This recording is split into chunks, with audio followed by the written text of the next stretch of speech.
everybody thinks of Popeyes as the most amazing fast turnaround in the world, but we just all have selective memory because we launched our turnaround plan in the fall of 2008.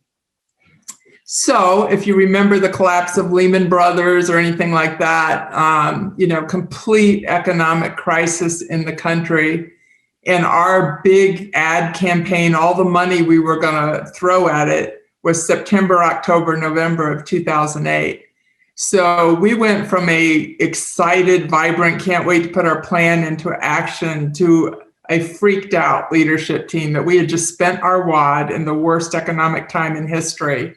And then our promotions, you basically promote something, a new product or a new sandwich or item every month. Our first 3 promotions bombed. We actually traded people down to lower priced items, so sales went down instead of up, right? Because you can't do that. And so we made mistakes right out of the box. And the reason people think it was quick was how agile we were in responding to our own mistakes. When they're your mistakes, sometimes it's hard to own them fast and throw overboard your plans fast. But our head of brand said, I was wrong. We can't do that bunch of value products, threw it overboard.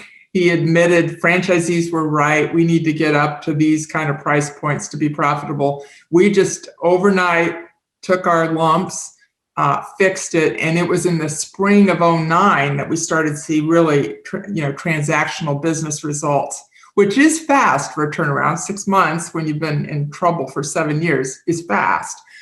But you have to remember March of 2009 was kind of when everything bottomed out. Our stock had been $11 in November of the year I started. In March of 2009, it was $2.85.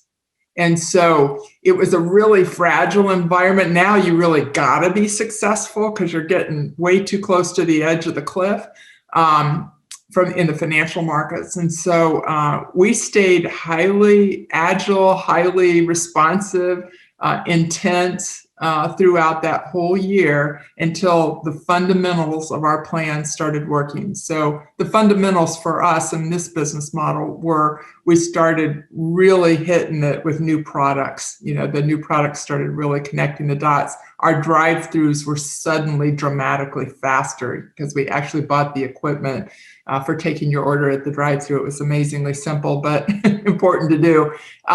We started being profitable because we took some costs out of the supply chain. So we started to see meaningful move in the marks in that year so that we could tell the street and our board and others that we were starting to see a turnaround. So the amount of tenacity and persistence required in these startups or turnarounds, don't underestimate, right?